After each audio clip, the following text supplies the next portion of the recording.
What's up? What's up? What's up? What's up? How's everybody doing today? What's up, big homie?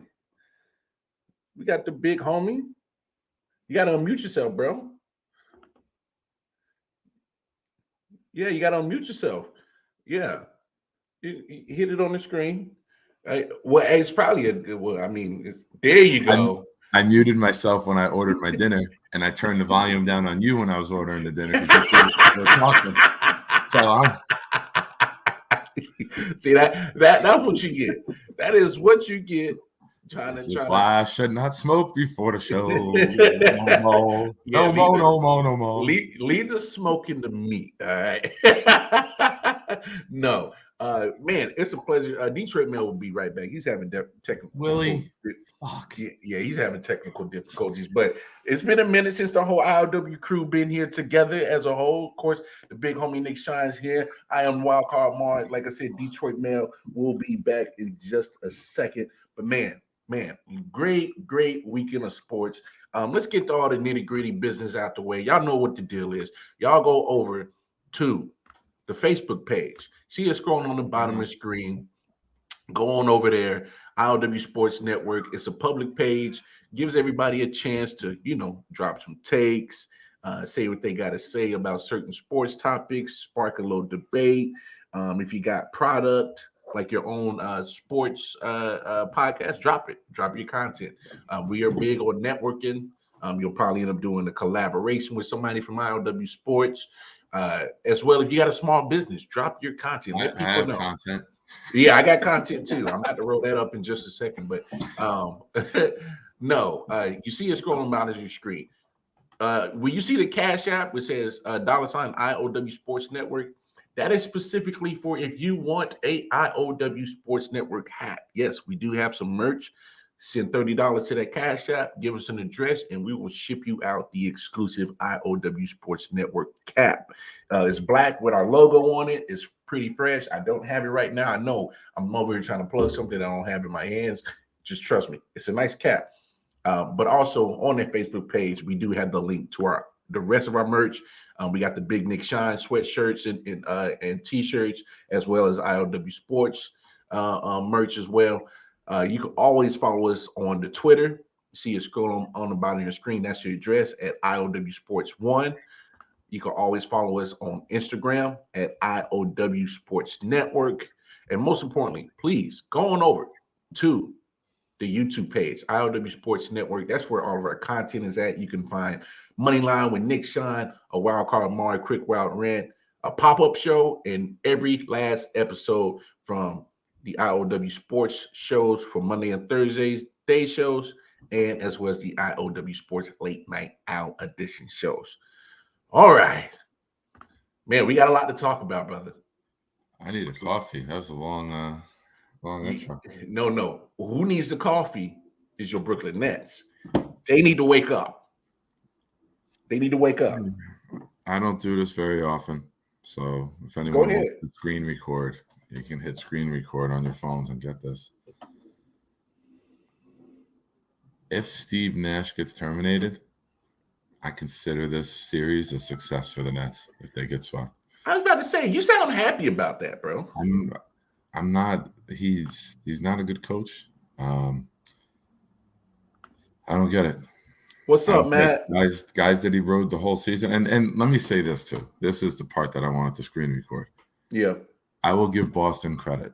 Since late January, Boston has been the best team in basketball, and they have carried it on into the playoffs. And when your superstar is playing defense just as hard as everybody else, talk about it. It's a recipe for success in the NBA because not many superstars will do it. We're past the days of a superstar getting up and playing defense on somebody who is elite. Mm-hmm. He's not putting down a 13-point player and holding him to 6. He's up in KD's face early and often and consistently. So I hate to do it because if there's ever a terrorist attack, not a terrorist attack, an attack from another country, I hope the first bomb hits the New England area so I could celebrate it before the second hits New York about 30 seconds later. So, wow. Everyone knows my feelings for everyone in that region. So for me to compliment anything out of the Boston region besides a Boston cream donut, I'm obviously stoned. For me to compliment the Boston region, there has to be some foreign substances in play. Look, I'll say this. Of course, Kudos to all jokes aside. Before you get into your point, kudos to Boston. No, and that's exactly where I was bringing going. it. There's no quit. It's inspiring basketball. It's a brand of basketball you don't see in the NBA anymore. You don't see a lot of it, and it's why it's successful, because nobody else will want to knuckle in and play defense like they are. And yes, I do want to give credit to Boston, but I don't want to take away from Boston with my next comment. But I got a feeling it might people might view it that way, and I don't care. But it is what it is. Look, Boston is playing phenomenal defense. They are absolutely playing phenomenal defense. They are. But I've never seen, and it's not just this series. It's kind of, I'm seeing a trend throughout the whole playoffs. Is these referees are kind of letting me, and we talked about it on the Super Bowl. They're letting them play pretty much quarters 1 through 3.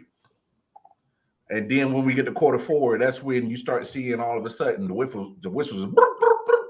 So it's like, and I'm not saying anything's rigged. So please, all you conspiracy theorists, go ahead and exit that one out your mind, because that's not where I'm going. I'm just saying that I've never seen so much 80s style of basketball in a long time. I mean, this is 80s style of basketball when you're getting physical. They're letting them, they letting them get physical. Well, that's when you set the tone of how you play. Yeah. You are basically taking the whistle out of the ref's hands, because they're going to allow you to play that more. If you're a team that's soft and then you try to turn it on, they're going to you can't handle it. They know you're an imposter, and they're going to call everything. But when you consistently over the last couple months have played defense this strongly and this aggressively, you're changing the line of what a foul is because of your style of play. And the referees know your style of play. And that's why I agree with you wholeheartedly with giving Boston their credits, because look at where, man, just even almost 3 months ago, they kept floating at the bottom of a play-in tournament. Yeah. And next thing you know, they're in first and second place. Like dominated teams too. They weren't squeaking by buzzer beaters or bad calls. They were fucking blowing motherfuckers out. Yeah. And so you got to give Boston their credit on their part for handling their business. So let me ask you fellas this, and let me start with you, Detroit Mel. Does Jason Tatum sneak his way into MVP talks? For the playoffs, baby. Okay, that's fair. Yeah, for the playoffs, I can see that. I mean, but it's hard for me to give it to just one person, because they playing collectively as a team great basketball. And I think to give it to just one person kind of takes away from the whole team effort that this team is giving. Good point. I mean, but somebody has to get it. But I'm just saying, it's just hard to. I mean, everybody's playing great. I mean, even from the people, even Scalabrine 2.0 played pretty decent. Nice. Shout out to the GOAT, top of the food chain. The baby. GOAT. Nice Scalabrine, baby, top of the food chain. Wait, did I just hear a Scalabrine reference? Oh my goodness. I mean, I bring them up from anywhere, man, anywhere. No. Not you. No, not just you. Nick does this every single fucking month. He'll find a way to sneak some Scalabrine into the content. I don't know if you've been paying attention. But the name by itself, man, you gotta respect Scalabrine. It's just a name. You know what I'm saying? I gotta give him a love just for his name. Hey, look, Scalabrine made it to the league. He'll bust all of our asses on the court. So pause. To him. Well, pause. He said on the court. Pause. He did add on the court. Yeah, I did add on the court. Okay. Yeah, you got to make sure on the court, bro. On the court, right.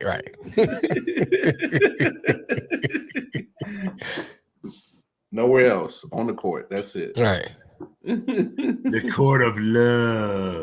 No, sir.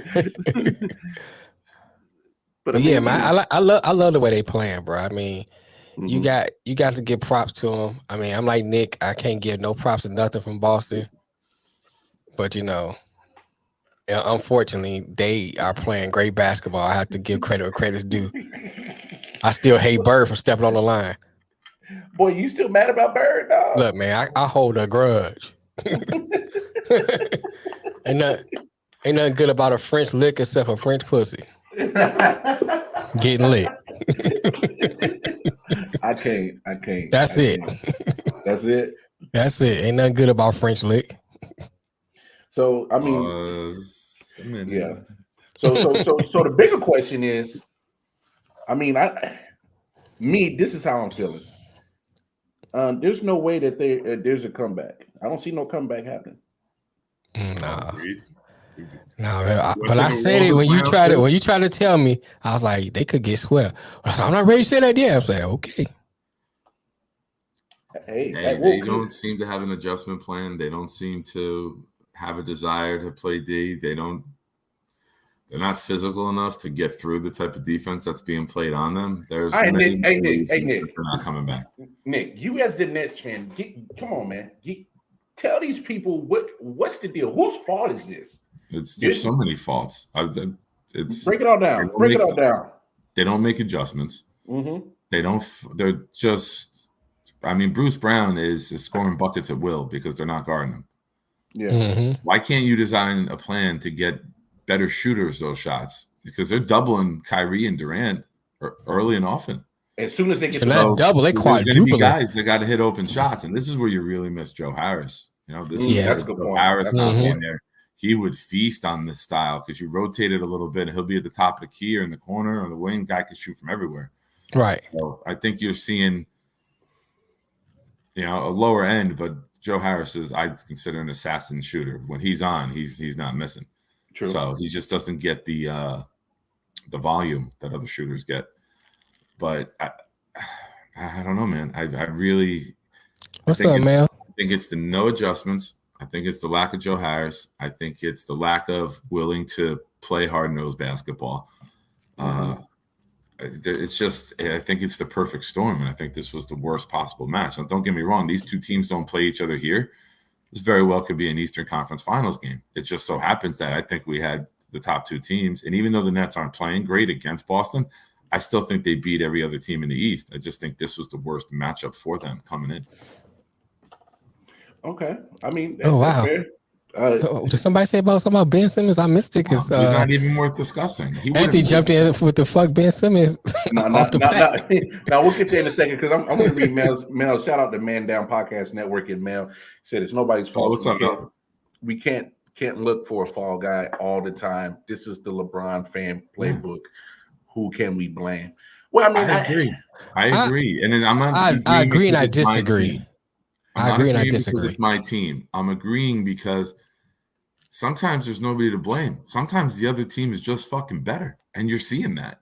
Okay. Like I was just saying that if these two teams don't play here, this could very well be an Eastern Conference Finals game because I think they both would have beat everyone else to get there. The downside is just that it is here in the opening series. So I don't think there's anyone to blame. You look what Buck. Yeah, that's right on time. That's the alarm to go pick up the food, baby. Right at 4:30. Coincidence? I think not. But before I dip real quick, I don't think there's anyone to blame. I agree with Mel. Boston has been that team since late January. Yeah. It's not like they're an 8 seed and the Nets are the 1 and they're getting stomped. You're losing to what's been the best team in basketball for 3 months. Yeah, that's fair. So that's a fair I don't think it's hey Nets, ha ha ha. I think it's hey Boston, hats off to you. You're fucking playing phenomenal basketball. Yeah, which to me, if you ask me, which is necessary because you look at that team since they got rid of Kyrie, they were already made the push that hey, the guys we got in the building can get it done, and look, they're getting it done. So and I agree with your statement for the most part, Mel. The only thing I disagree with is that you still have to find a way to what is the root of the reason why we're not playing well. Because there's 2 games in Boston's there that they defense. Yeah, and I get Boston's defense is playing well, but 2 years ago, these teams were scoring 135 and 140. There were regular season games that were constantly above 130. But I think the league is changing a little bit now. Pretty much what I'm saying is that there's 2 games, they're down 0-3, and they could easily be up 2-1 in this series. Yeah. Easily. Yeah. And so, you you gotta, what's the reason why you're down 0-3 instead of up 2-1? You're playing a better team. You're playing a better team that's playing better. And I, like I said, I think they beat every other team in the East, most teams in the West. But you just drew the one matchup that can stifle your 2 superstars. Hard-nosed defense. So is KD not pressing? I don't think he's pressing. I think he's used to having his way against defenders, even the good ones. And I just think Boston's defense is at another level. Okay. And now I'm going to go slice my throat because I've been complimenting the region of Boston entirely too much. Yeah. When you come back, we'll talk about the Ben Simmons part. But I don't know, and it's not because of LeBron, because that somebody gets blamed. So that's where the only part I disagree with you at, Mel, is that I think people have been placing blame on people for losing and winning before LeBron. They've been doing that in sports in general. That as somebody has to get the brunt of this blame for the reason why you're down 0-3 instead of up 2-1. There's a multitude of things. I like Nick kind of touched on. I don't know. Is it me? But I don't know. I don't know if Steve Nash is the right guy for this. I don't know. From what I'm seeing, and I already had my skeptics about him last year and some of the coaching decisions he was making last year in the playoffs. I'm like, I don't even know this to do. I don't know if he's a guy. It's like he forgot, like he played basketball. You're a former MVP, Steve Nash. Did you all of a sudden forget how to play the game of basketball? Like what is going on? And so it's like I don't know. I don't what does Mel say now? What's his next comment?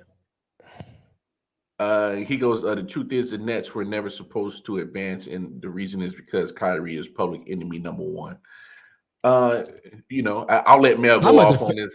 I'm a defender of Kyrie. Man, my thing is like I like anybody that's gonna be different and stands up against the system. Am I gonna say some certain things, about crazy stuff he do? That's just what I do.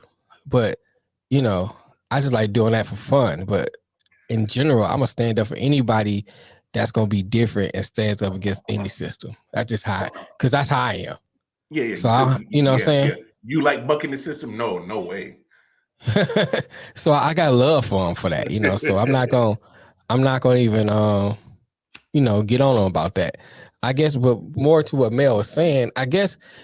So maybe you don't want to use the word blame, but I think just to say that there's no one to look at when it comes to the net side of the ball, you got to look at somebody. I mean, that's how you make your adjustments. That's how you make your assessment of what to do and what to change. You got to look at what someone's doing wrong, what someone's doing right. And I think that Mel, I made the comment one time we was talking about the GOAT. And I came in, like I said something about, how can you the GOAT conversation is a stupid conversation. I'm just paraphrasing. I can't remember exactly what I said. And Mel said something along the lines of, well, it makes for good conversation. And that's, for open up these discussions. So my thing is the same way when you talk about blame, it's the same thing. You got, you can't have it both ways. You can't say that for the GOAT conversation, then we come and talk about, who's to blame for this and say, well, we can't blame nobody. You can't have it both ways. That's the only part I would disagree with, Mel. You know what's funny? You do know GOATs come in a pack, right? So they're never singular. Yeah.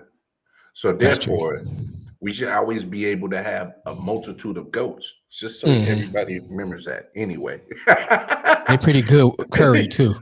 Yeah, they're pretty good, but definitely with that curry and Jamaican. Hey, jerked. I mean, you could jerk the shit out of anything. I eat it, bro. Yeah. But here's my thing. You got 2 players, and I thought about this. I thought about this the other day, and it popped up on Man Down Podcast Network. You got 2 players, KD and Kyrie. Kyrie has at least 1 championship. He does at least have 1. But you're talking about 2 guys that literally have stepped away from other great situations in order to be the man. And yet, since they left, they haven't been, as successful. Since KD has left Golden State, he has been injury prone. Still a great player, but not successful. Right. Soon as Kyrie has left the side of LeBron James, as much as I hate to say it, and yes, Matt, you're right on time with it, he hasn't been as successful either in the NBA. Matter of fact, there's been a team that played better without him in the playoffs in Boston. So, I mean, let me ask you this, Big Homie. I'm listening. Ever since the decision that Kyrie made to leave LeBron and KD to leave the Warriors, how do you primarily see, I guess, their trajectory on their career right now? In legacy terms, people got to throw the legacy out there. I still say it's too early to kind of like judge on that level, because they got a long career ahead of them. You can, if anything to judge, you can maybe try to judge and see whether it's an experiment with them two playing together. How is that going to work out? How does it look like it's going to work out? Because it just seems like it's just not a good fit. Maybe the styles don't fit. And then like Anthony said, even giving some of that blame to Steve Nash, it can be coaching, because you got to look at some of those adjustments could be made by a better coach, and we might not even be having this conversation. And I kind of brought it up too on Monday's show, is that when you are an elite player, when you're having a bad night, you got to figure out other ways to contribute. It was times in not this past game, but the game before, where he totally just Kyrie didn't touch the ball in the fourth quarter. And my thing was like, if you are not making it, or they double team you, triple teaming you, kick the ball out to Kyrie. You still got another player that's a great shooter. Kick the ball to Kyrie. Or find another way to win, passing, whatever it takes to do it. But you got to find another way to win to get your team moving forward. You can't just say, okay, I'm having a bad shooting night and that's it. You know what's crazy? I'm willing to start blaming majority of this on Steve Nash, because my thing is you lack defense on this team. So why aren't you putting your defensive people in there? Why isn't Andre Drummond getting minutes? Why isn't LaMarcus Aldridge getting a good significant of minutes? And this is why I agree with Anthony's part. When you have 40 minutes pretty much on KD, that means he's probably primarily going to end up playing both ways. You need KD, you need Kevin Durant, who is a unique scorer. You need his unique scoring prowess. You don't need his defense. I got other cats that can do that. Let them waste that energy on defense. I don't need. That's really messed up. It's really messed up, Lamar. Well, I mean, messed up. Because without Joe Harris, the Nets are an entirely African American team, and you find the one white guy to blame, you racist son of a bitch. Kevin Nash, the only white man. Steve Nash, the only white man in the room. Hey, somebody gotta get blamed, bro. Somebody get the blame. Somebody get the blame. I'm with you, but I can't resist the joke sometimes. Somebody gotta get the blame, though. Hey, look, you're 100% right. Like I'm busting balls, but you're 100% right. Where's your rotation? What's funny is, where's your rotation coach that Kyrie and Durant wanted? They wanted. They hand-picked this fucking failure. Maybe you shouldn't try to get guys who are going to give you easy street. Maybe you should pick people who will push you to get to a level you haven't previously been at. And those are the great head coaches, not the guys who appease the superstars. They don't win a goddamn thing. Well, Nash ain't going nowhere, apparently. So, I mean, it is what it is. But it's your guy until it's not your guy. That's how it always is. Hey, that's how it works. That's how it always is. We're firing him if he loses. Of course, the reports are going to say now the season's still going on. 10 o'clock tonight might be different news. might be. Yeah, we'll probably be having a different discussion tonight on the Late Night Owl show, because we'll either be talking about a series that's continuing, or we'll be talking about, I'll for sure be talking about who would point the blame on why they got swept. So they better do something.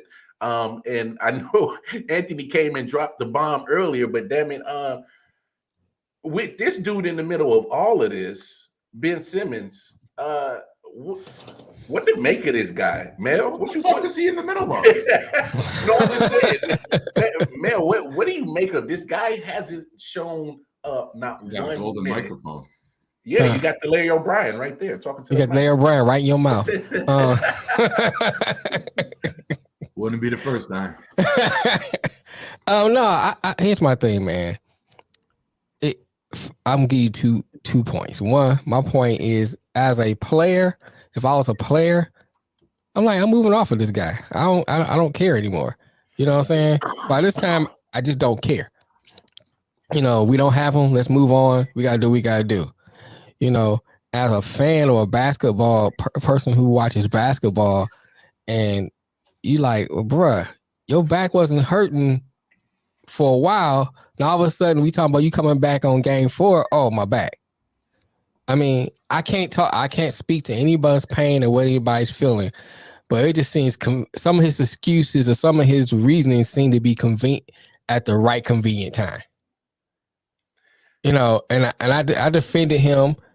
Some of the things, especially we talk about mental health, I always defend people when they talk about that kind of thing. But it's like, all right, come on, bro. Now, talking about you're supposed to be playing game 4, your team is getting the shit kicked out of them. You know what I'm saying? You got to get up and do something. I mean, you got to play with icy hot on. You got to play getting shot up. Whatever you got to do, I play. get you, man. I get you. I 100% agree with you because we all play sports. I want you to play, bro. Like, bro, you're not the only one hurting. You're not the only one, dealing with pain. Come on, bro. But my thing is, at this point, if I'm a player on the Nets, yo, fuck you, bro. Like for real. Yeah. Because my thing is you wanted to get out of one situation, you got it.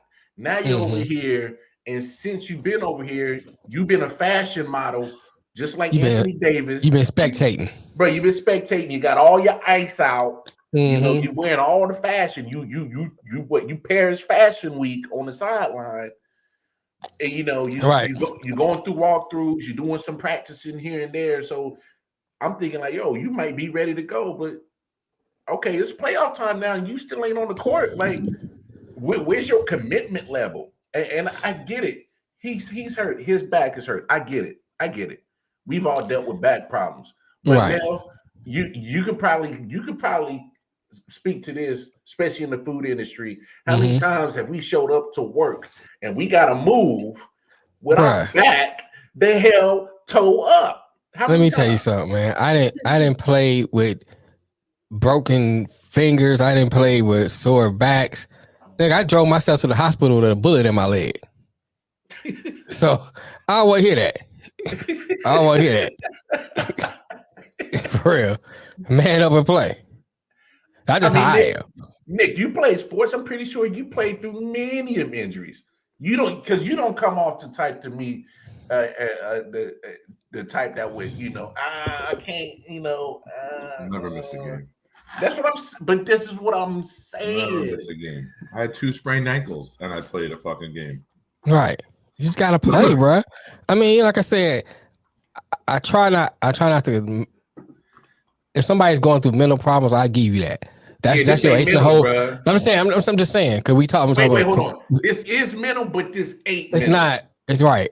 I'll give you that. But now you're talking about playing through pain. Come on, bro. I mean, I can't judge your pain, but at the same time, this is playoffs. It's playoffs. It's playoffs, bro. Practice and go 4-on-4. You can play and go 5-on-5. Yeah, come on, man. Wait.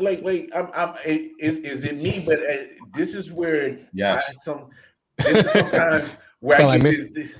No, I'm just saying this is where I get that. It sounds very. It smells. It smells very suspect. No, I'm just saying this is where I get that disconnect between certain generations about when it comes to Man, that nigga's soft no matter what generation he was born in. For real. I mean, he making light skinned people look bad.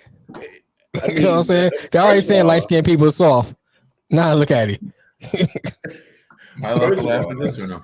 Huh? Yes. Am I allowed to laugh at this? Yeah, you can laugh at that. Right, that's funny as fuck. Like you're good, bro. For real. I'm glad that you checked. I mean, I'm glad the thing was still there because I was trying to keep my laugh quiet, so the banner was still above. I know. I saw you chuckling. I saw you chuckling. I'm like, I'm about to put this guy on blast right here. Man said I had 2 herniated discs and still had to return to work on a light duty for 8 hours a day. Right. And this is what they're talking about. They're talking about. Bro, I went to work. I had I ain't tore my dang on tendon out of my dang on hand. Still went to work. I don't want to hear that. I'm just saying this. If we're going to talk about a guy who hasn't played a game this year, has mental issues, and dresses badly, I'd rather talk about Dennis Rodman because at least that was good.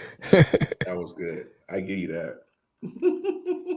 So down. Okay, but here's the question next too. So that's the only way Piper bets in. It's fucking. So you the Nets. What do you lose? You get swept. What do you do next? I think you got to rebuild, and I know it might be too soon to do it, but I don't think Steve Nash is the answer. I would honestly, I would keep Ben Simmons. You had to evaluate him by. Hold on. Okay, I'm let you go ahead. Go ahead. Look, if he can't get to my roster by next season, then yes, we have a serious problem. Because let's just be honest, this is the first year that he's ever missed since he's been in the league. All right, okay. So I'm not going to 100% ignore the fact that he's been durable and played majority of his career. This is the first year he's missed. Obviously, he forced his way out of Philly. The herniated disc, whatever the problem here in Brooklyn. So look, I would still see what you can get because look at how this team is constructed. It is built with a lot of shooters and not a lot of defense. What you do get with Ben Simmons is you do get the defense. You do get the passing ability, him to facilitate on the passing end of the offense. Are you looking for him to score a lot? No, maybe 10 points, 15, okay. But he can rebound and he can ultimately defend and lock down the number one shooter on the opposition team. If he's playing and locking down Jason Tatum right now, this is a totally different series. Totally different series. And then you could throw Joe Harris at like Smart. Totally different series. You're missing your best 2 defenders, and that's what scares me. Bingo. They're just going to run it back. They're going to run it back and add Simmons and Harris and be like, you know what? We have a good enough championship team. You got other guys. The roster's there. The roster is there. They are missing people. I just think if you remove Steve Nash, because Steve Nash is what? He comes from Mike D'Antoni. You saw how Steve Nash played. It's going to be all offense, barely enough defense. Yeah. That's not going to win you much in this NBA. That's why you're losing right now. Is because defense. That's not going to win you much in the playoffs. That's not going to win you much in the playoffs. No, you're not going to. Good luck winning the championship. That's what I'm saying. You win games like that. You just won't win in the playoffs. Golden State wins championships because they will beat you on both ends. They will shoot the lights out. That's why they have 2 shooters called Klay Thompson and Steph Curry that will shoot the lights out. And then they got guys on defense on the other end that will shut the opposition down. That's why they win. And I always seem to find a player that's going to step up. Yeah. Now it seems to be Jordan Poole. But I mean, you notice like the whole goddamn year for the Nets, and now he's barely on the court. The guy was dropping 30-point games in 7-8 threes. Right. I don't know. Maybe give the guy with some fucking potential for high-end offense a fucking chance. Right. Next are the Chiefs in the NBA power. Nah. We're not doing that. Nah, we're and not, no defense. We're not doing that, Anthony.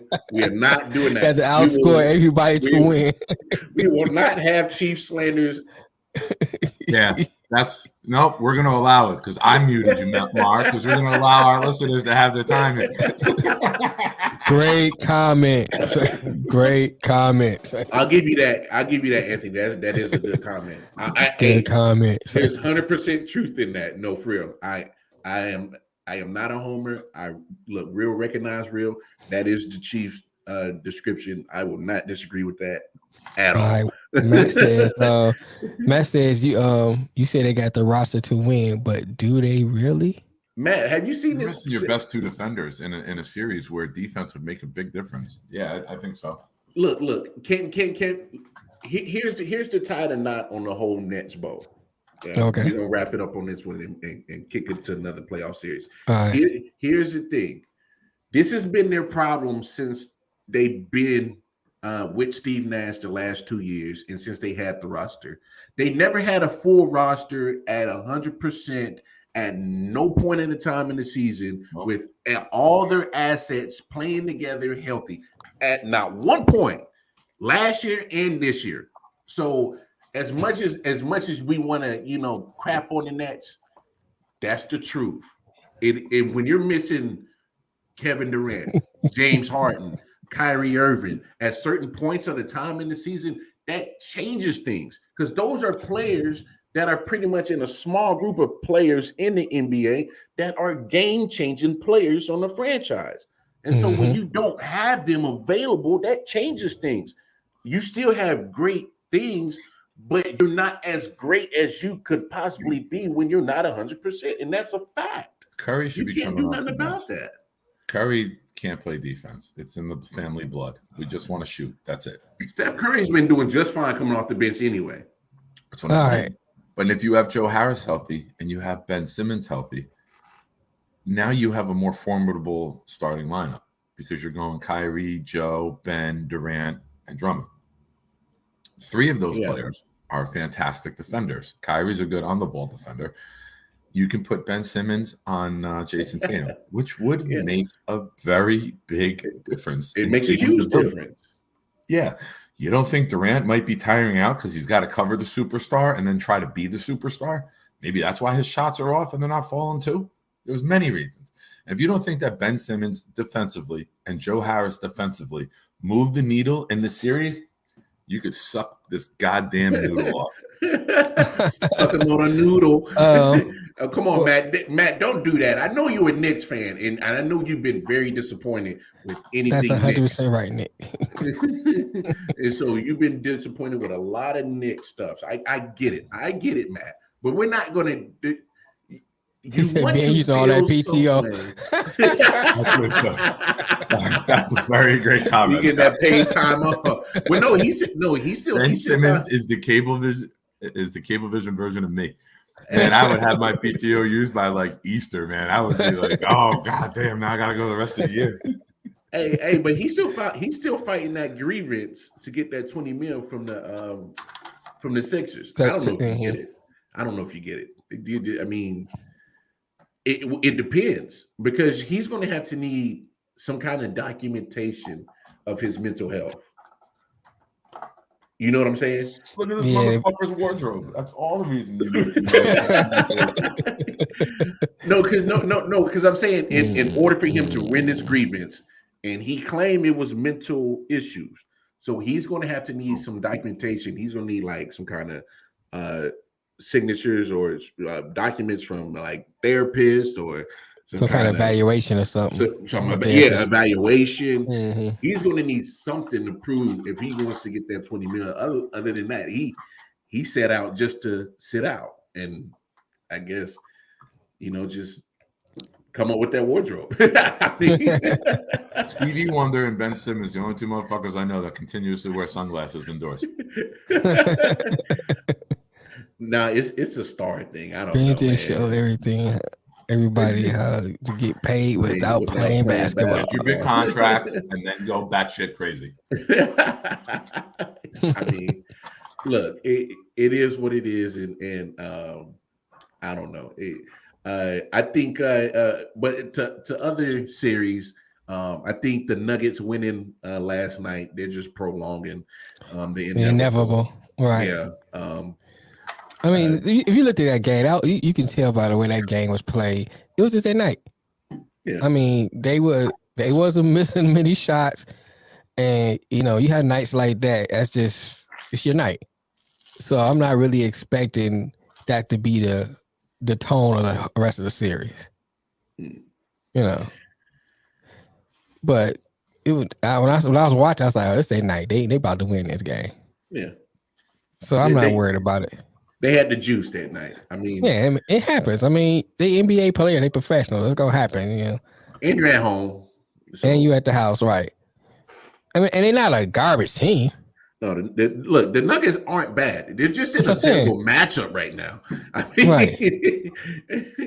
this is a terrible matchup in the first round. Is to get Golden State team, which is pretty much right now showing you that they're all around just a better team than just about everybody looking right now. In my opinion, I mean, They look pretty good. I mean, even when it was even with the game they just played, the loss. I mean, they made a lot of mistakes and still stayed in that game. Mm-hmm. You know, a lot of turnover. They still stayed in that game. You look at Phoenix; they're kind of struggling right now. You know, the number 1 seed. So I would say that right now against New Orleans. Against New Orleans, in my opinion, Golden State looks better. They Breaking news: there is flooding in Toms River, New Jersey, with Matthew crying over the Nets. It's now called Matthews River. It's no longer called Tom's River.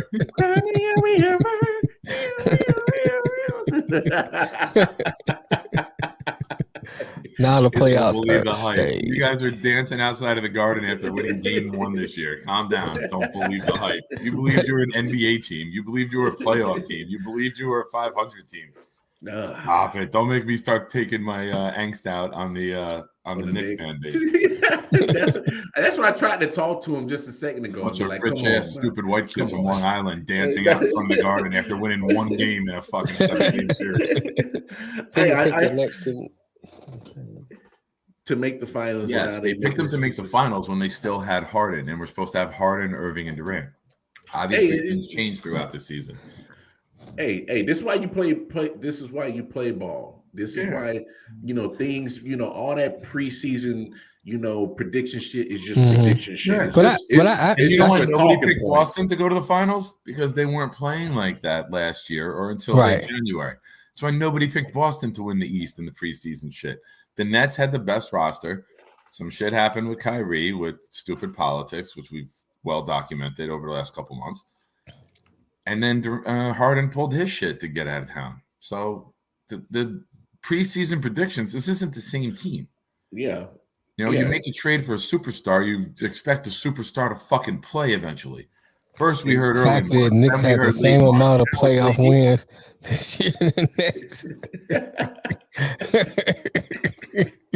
Well, I mean, they got a chance. They got a chance to change it tonight. I don't think the Knicks have an MVP contender in Julius Randle when those idiotic fans were chanting MVP. Julius Randle ain't even the most valuable person in his fucking home. He ain't going to be the most valuable person in the fucking NBA. Oh, wow. Damn. Oh, he's a dick. I totally see his mom taking care of the kids for them. Damn. In other news, I mean, the Hawks are delaying it. Such a simple, great reply to shut me up. I wasn't hearing it. Fuck well, the Hawks are delaying the inevitable. So are the Raptors. The Raptors, they got Philly tonight. They'll probably finish that series off tonight. I don't see that going past tonight. Embiid's playing with the ligament in his finger. He's played with that last year too. It happens. I think he's fine. Yeah, he's fine. I mean, what else? What else is to really dive into? I mean, let me ask you this, fellas. You see, without Devin Booker, obviously the Phoenix Suns are a totally different team. Blame Drake for the Toronto win. No, I blame Drake for everything that they lose, for anything Toronto related, and without Van Fleet, it started with this last album. It was garbage, and so it's their season. Man, it's I mean, hey, you made it to the playoffs. Good luck. Happy, be proud of that. But look at the Phoenix Suns, and we talked about the Chris Paul effect, and especially dealing with his career. He needs that ring. He needs it. He absolutely needs this ring. It can set some of the naysayers up. Well, I mean, let's be honest. I think in sometimes when you have such a great career, like the greats, like Dan Marino, um, Charles Barkley, You be you like, they know, good, but yeah, but you ain't in this room though. right, right, You right. know, You're right, there's a certain room, and you're not in it. right. You know, Well, you're on the other side of the door. hey, pretty much we in the club. Yeah, we all got the same chance to dive in the same pool. You know what I'm saying? As we go on our hunt. But at the end of the day, you know, I could take her to VIP. You ain't get no privacy. That's No, what and that's LeBron. That's what you just said. This what James said, as you said earlier. oh yeah. Hey man, hey, say what you want. All right, I could flip that too. LeBron Which never one? missed the playoffs when he had Kyrie. I mean, he's got a bubble ring, so I mean, say what you want about the bubble ring. Nothing. It's like your ex. It ain't worth talking about. I mean, you know, but no, I mean, I feel bad for CP3 because it's like you were there in the finals, game 6, you were up 2-0, and all of a sudden Greek Freak just started playing out of his mind, and they take 4 straight. Mm-hmm. They win the series, and now you're the number 1 overall seed, number 1 overall in the whole NBA, you know, and you struggling with a Pelicans team. Who limped into it?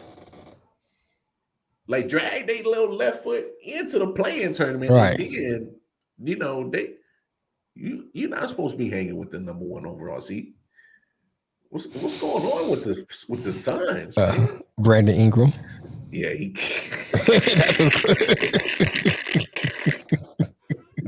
That boy He was like, that boy is in his he was bag. unconscious, boy. I was like, Jesus.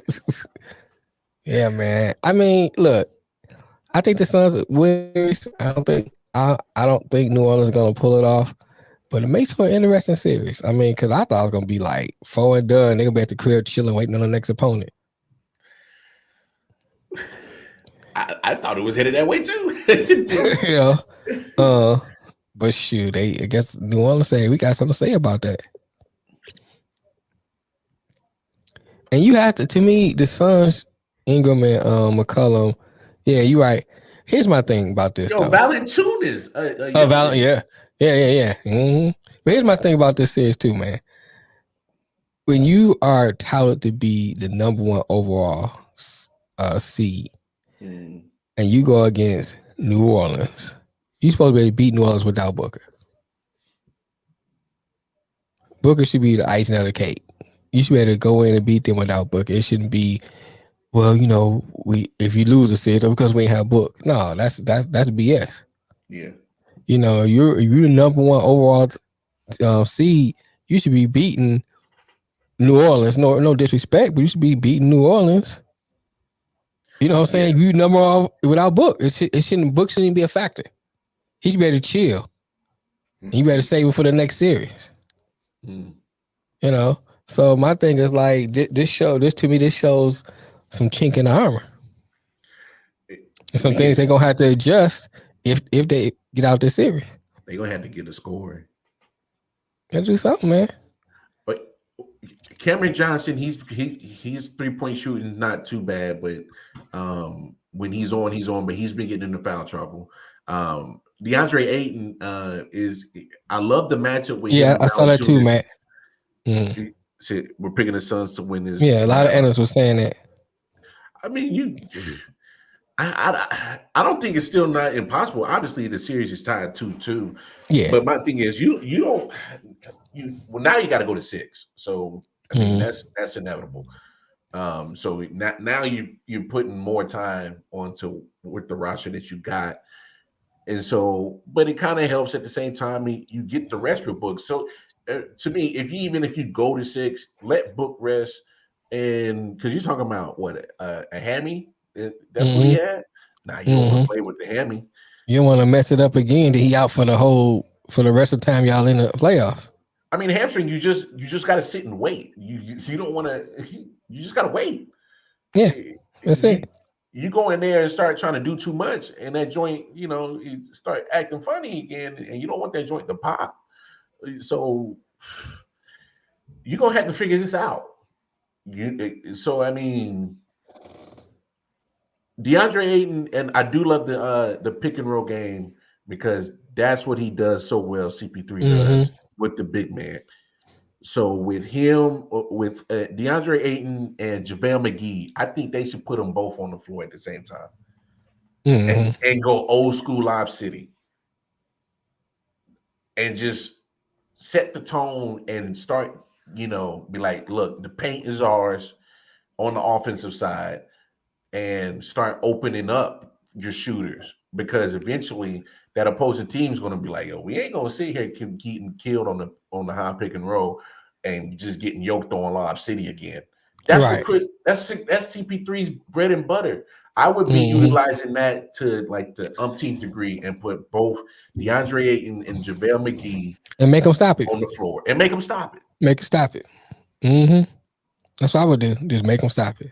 And then on the defensive side, you got your height there. So now that's an issue for New Orleans.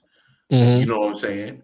I would definitely either put JaVale McGee or DeAndre. Well, I'll probably put JaVale McGee on Brandon Ingram. Because he'll have the height advantage, or he can definitely match the height, because Brandon Ingram's at least 6'10", 6'11". He has a very Kevin Durant-ish build. But a little bit more thicker. So he's slightly thicker. So he has that kind of almost build like KD. And he brushes his hair. So.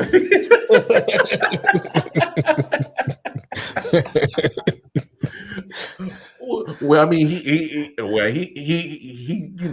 it in the set it off braids. He set off braids going on. He the Cleophas.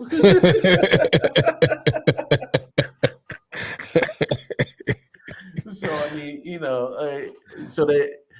I mean, Brandon he's balling, bro. He playing, man. I mean, he playing, man. But here's my thing. Like I said earlier, I don't foresee Phoenix losing the series, but they have some issues they need to address. Because there's no way you should be having New Orleans, who barely made it in here, 6'8" man, tying the series up. Because it's one of them things like, you mess around, couple mistakes here, couple mistakes there, they go 3-2. Now they got the momentum. Yeah, you may be in trouble. And then now we talking about what's up with CP3. He can't win a big one. Can't win it. It's always something. First we was talking about it was because of Doc Rivers as his coach. Live, it was like, no, bro. Everywhere you go, you elevate your team into the playoffs. Matt, I'm not saying that the Pelicans can't win this series. I think they got a shot. Obviously, they do. This series is tied 2-2. I mean, it's best out of 3 now. Yeah, I mean, there's definitely a chance that they can win it. I'm just saying, and I think what Mel is saying, and I don't want to put words in your mouth, this is a number 1 overall seed in the NBA, best record team. And you're going against a team that's struggling. But hey, this is why you play playoff basketball. That obviously a switch has been flipped for the Pelicans that the damn Suns ain't tapped into yet, because they over here worried about Booker. You got to get that switch and play ball. Like, you still got CP3, you still got Ayton, you still got pieces on there that are still part of that team that help get to that overall number 1 record. But for the Suns, it was a difference when they played the last few games in the regular season without CP3 and they had Booker. We seen how the Phoenix Suns can operate without CP3. I mean, he's older. He does miss more time. He has had injuries. He's had injuries last year. So what the Phoenix Suns look like without CP3, because you have Booker. This is the first time we're seeing this team without Booker And now you got CP3, got to figure out, okay, how can I maximize the best out of this offense without Book? Especially last night, I thought they got 2-3 happy. Like, that's why my suggestion, like I said, I would definitely put McGee and Ayton on the court at the same time and be like, what y'all gonna do? But I know Now, what we you gonna do. do. What you gonna do with it? I know what we gonna do. I mean, because I'm telling you, that high pick and roll and that high screen game with them two will be ridiculous. It would be ridiculous. It'd be hard to stop. And so, to me, without Book, you still are the better team. Y'all just need to hit the switch and get it done. But y'all playing right now. I mean, hell. Hey, I don't know what y'all gonna do. A couple of surprising things. I'm surprised at the this Jazz and Maverick series because Luka didn't play like the first two games, and this series is tied 2-2. I'm looking at the Jazz. As much as we're looking at the Suns against the Pelicans, I'm looking at the Jazz like, why haven't y'all put this series to bed yet? I'm looking at the Jazz like this seems like the Jazz doing MO. the Jazz shit. Right, you know what I'm saying? That's like they MO for real. They like the Raiders. Jazz do jazz things. I mean, so it's crazy. It's ridiculous to me. What up, Tim? Tim A. So how do you have Luka? How do you have Luka Doncic out literally the first two games and you don't win those first two? Why is this series tied? I'm just confused with Utah, man. Yes, thank you, Matt. That's what I was looking for. They consistently underachieve. They do. They do, man. It's like, come on, man. And that's another team that might. Hey, Anthony, where you at? I need you to compare them to the NFL team, underachieving. Jazz consistently underachieve. Yeah, we're gonna compare them to another NFL. The Raiders. Team. Oh, that is true. The Raiders. Really? The Raiders underachieve. If you noticed, I did not try to talk once during that entire segment because I do not give a fuck about Western Conference basketball. The Cowboys. The Cowboys. I didn't try to interject. I didn't try to say anything. So if you ever want to shut me up on the show, just go back to Western Conference talk. I will slowly slip away into it. I'm back. Thank you, Jesus. I'm back. We're going to do a whole hour and 30 minutes of Western Conference basketball next week. Oh, man. You know what that's called? Nick gets to take a nap. People are hacking this motherfucker. Yeah, the Cowboys. That's a better comparison. Really? Yeah. I don't underachiever? They underachieve, man. Are you saying Utah? If you underachieve, there should be great expectations. They are for Utah. No, I know. For the Raiders. For the Raiders. Okay. I know where Nick's going. Raiders. But it be like every year they be like, well, no, the Raiders made these moves. The Raiders, and then they gonna do this, they gonna do that, and I then agree with Matt. I would put the Cowboys, and then Anthony too said the Packers. I think those are. You got Aaron Rodgers, and you've only won one Super Bowl. There is not a greater underachiever in the NFL than the Packers. I don't think anyone expects Derek Carr to stack rings. I don't think anyone expected Rich Gannon to stack rings as well constructed and coached as that team was.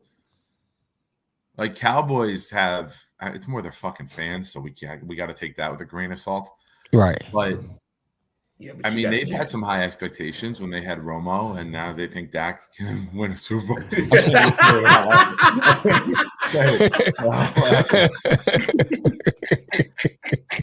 So, I mean, I think you'd have to put the Packers. I agree with Anthony. that Aaron Rodgers in one Super Bowl is completely underachieving. And let's not forget, as well as he did, he was there for 20 years. He only won 6. Which means Tom Brady underachieved 14 fucking times. I can say that we expected more from the Packers, but still, when you got at least one championship, and we've already had this discussion, there's many that don't get that one. I'm not going to say Aaron Rodgers underachieved. I will. Packers underachieve. I will. 14, 15 win seasons, 1 seeds. I losing get at it. home. I think the Packers are the No, poster child for I underachieving. wouldn't say underachieve. I The should say Packers in football no. and me in I life. would say that they are incomplete because they always leave it incomplete. But that's underachieving.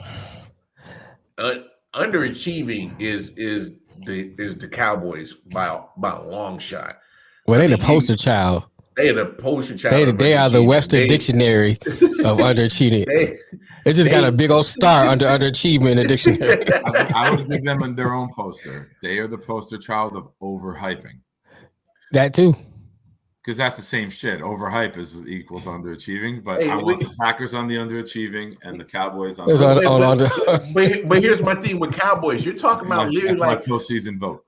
You're literally talking about a whole generation has been born since the last time that they were worked down. We're talking about a whole generation has been born, gone through college, had maybe a couple of kids. Yeah, you know what I'm saying? Like, I'm talking about they're in their 30s. They're in their 30s. You know, the second generation. That's what I'm saying. Right. Since the last time that damn team has been worked down. So they have been severely underachieving. So I'll take that one Super Bowl since in 12 years with Green Bay instead of a whole 30 plus years of just overhyping and underachieving any day. That's just me. But yeah, I'm kind of on that Cowboy. Let's be real. You could say the Chiefs have underachieved the last couple of years since they won their first Super Bowl. They've been Super Bowl favorites multiple seasons and then have failed to win it. You know what? I think you just. And I'm not doing that to be a dick to the show. Like that's an honest anyway. They've had Super Bowl expectations. Oh my God, Matt. I was waiting for it to come. I was waiting for it to come. Doing this. Is Matt? I was waiting for it to come in here. I was waiting for it to come in here. Oh my gosh, he is really doing this. Eli Manning has more Super Bowl wins than the Packers and Cowboys combined over the last 20 years. Yes, Matt, we get it. That a man was carried to a Super Bowl by an excellent defense, and he made 2 good throws.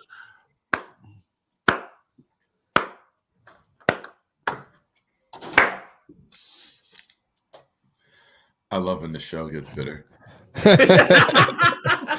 There's more to come. More fun. Who wants happy and harmony? Fuck that shit. Hey, before you go to that, though, you need to talk about this. Hey, Trent Dilfer is damn near just the Eli Manning before Eli Manning. And so, you know, technically Eli Manning just pulled a better Trent Dilfer. He just did it twice. So I disagree with Anthony's comment. He says Chiefs been in the playoffs back to back. Making the playoffs is good enough for some people. I completely disagree because the Chiefs have been Super Bowl favorites, AFC favorites. They have been rated as the greatest show that we've seen since the Rams in the late 90s. Patrick Mahomes has been rated the next football god. I mean, it's not just fans overhyping the team. It's media. It's everybody looks at this team. And I think you can say for the last couple of years, after they won their first, if you said 3 more years would pass and they wouldn't win another, we would have all laughed at you. So, and I'm talking about non-Chiefs fans. Like we were the ones saying that, oh, they're going to win multiple real quick. So I think you can say they've underachieved because league-wide, not just their fan base like the Cowboys, league-wide, people have anointed this team as a team that's going to stack rings. And so far to date, they haven't. They only have the one still. So I think that you can label them as underachievers the last couple of years. Now, I know it's tough to win a Super Bowl. We're coming off of a generation where we watched the guy win one almost every other year, it seemed like. But I think you can absolutely 100% say with credibility that the Chiefs have been underachievers since their first Super Bowl. Yeah, I'm not going to go that far and say underachieving, but really? I mean, you haven't had Super Bowl expectations the last 3 seasons? Stop. You go to 2 of them. Do we got to get film up to show you? You go to 2 of them. You just missed another one here. you're there every year. That's why I'm not worried. Correct. That's why it's not unachieving. But answer my question.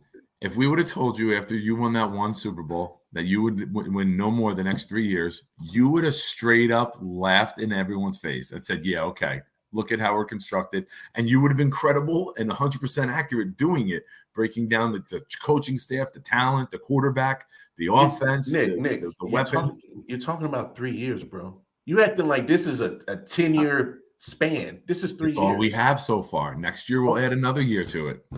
If we're having Mel got it. If we're having this conversation, I saw what you did there. Yeah, I saw what he did there. But I'm saying, I swear, I dipped the noodle.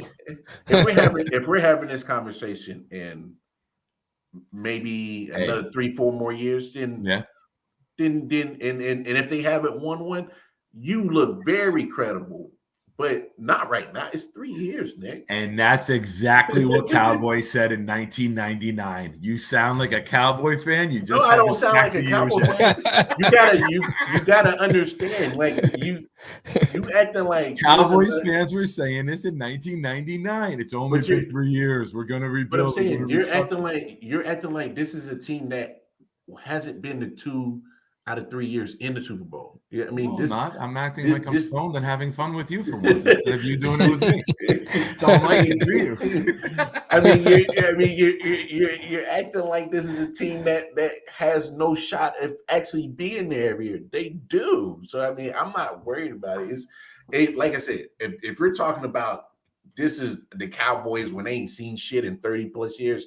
Man, Nick, you are absolutely right on the head because I won't be here. I need you two to visit me with your yearly trip to New Jersey and stand at my freaking casket or my grave and just be like, you know what, motherfucker, you were right. No, was on his fourth marriage, and we still haven't won one. What we're going to do? No, the damn fourth marriage. God damn. Yeah, I don't think he picks women very well, so I don't think he's going to be someone.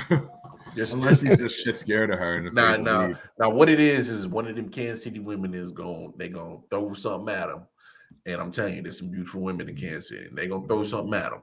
And throw some barbecue at me, man. I'll do that. They gonna throw it. They gonna throw a hip in a rib. You feel what I'm saying? They're gonna have a slab of ribs in the one end. You throw me a rack of ribs, I will try my best to dislocate one of yours.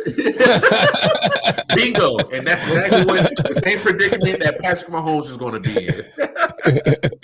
Oh, but no, you're right, man. Let's talk about this topic right here. So, another one bites the dust. Charlotte Hornets, man. Michael Jordan.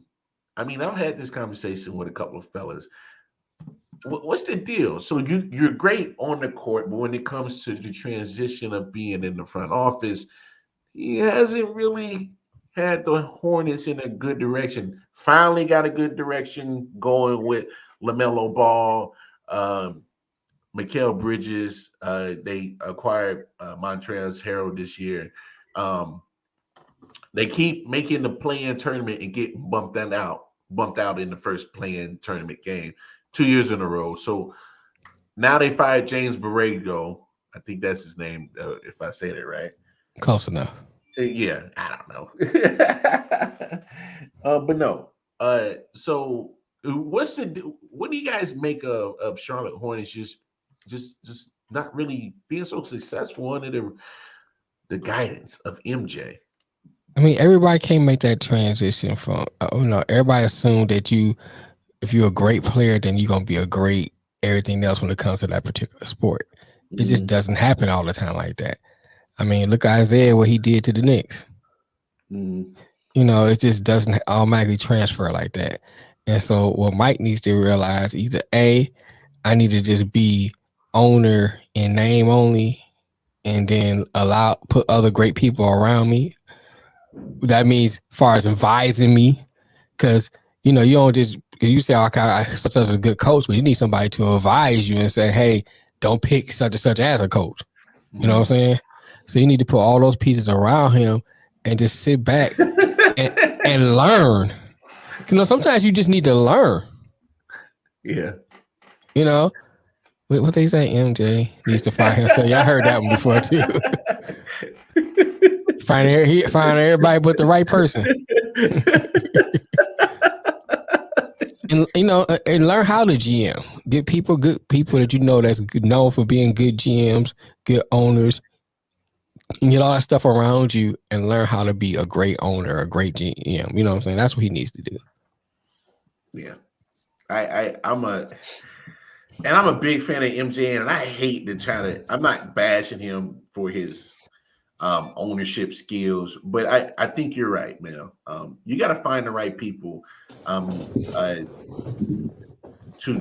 put them in a position, qualified people, no matter who it is, right? And that have a track record of being successful. Look, he was. I just say is one thing. He was high on Kwame Brown.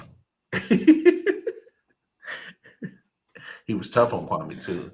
I'm just saying, but he was like, "Hey, that's a great player right there."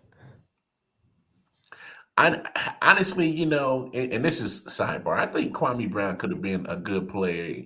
I just think he mentally just got taken out the game before he could, find a way to recorrect himself. Because I think his situation was real tough with MJ when he got to Washington, man. Mm-hmm.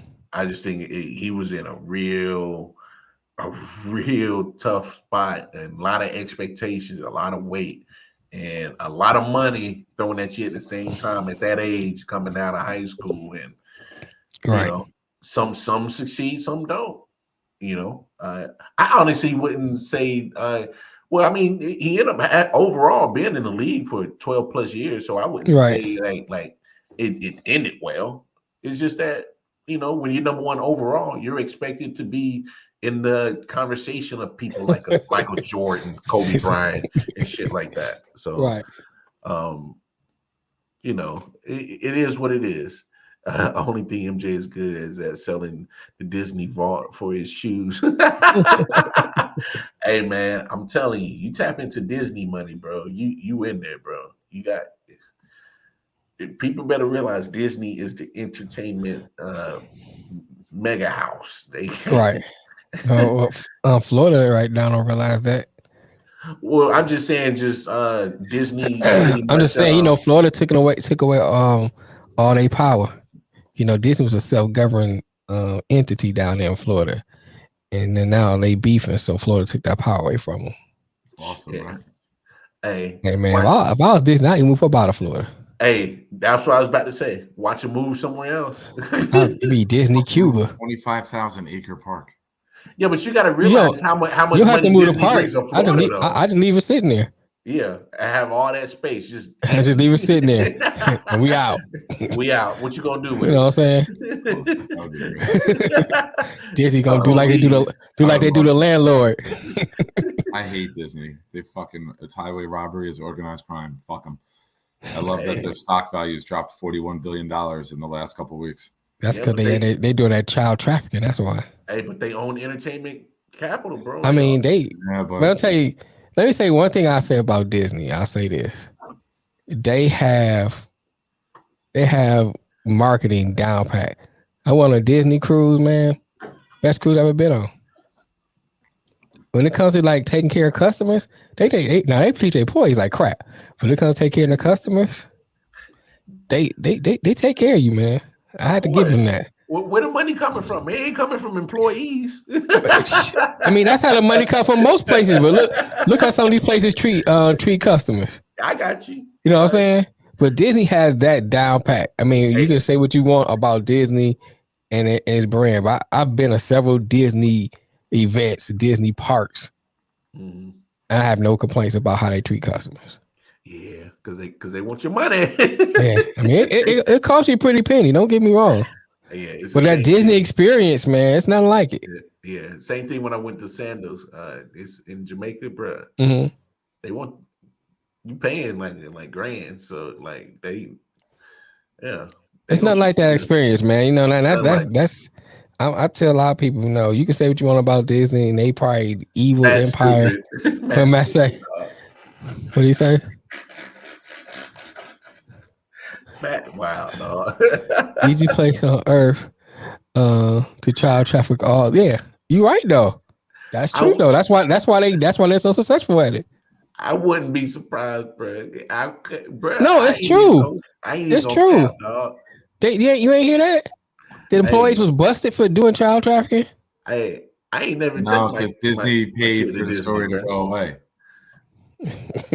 I ain't never took my kid to Disney. And I I don't mean, even but know if I want to, bro. I only went because my son's football team made it. We had to go. Mhm. Or else I would have never fucking went and put $1 into that shithole. I tell you, man, like I said, it's nothing like Disney. Matt said, "I'm being dead ass, dog." Yeah, that's true. They've been talking about. It's been in the news. No, I'm just saying, like I ain't taking my kids to Disney. Like I think that was on the docket to do. It's off the table now, bro. Yeah, You know man. the two most famous places on earth for underground tunnels? Hitler's castle in Nazi Germany and Disney. They're both very similar. They want everyone to think their fucking way. They want their culture and their thought of their ideas to be out and be fucking absorbed and brainwash people. Very, very Anthony, similar. Anthony, Disney money is stupid. Do you know what Disney owns? Everything. They ABC, own ESPN. ABC, ESPN. They own all that. Disney. Why do you think ESPN has went down the fucking tubes? Because they want to use that source of media to brainwash people.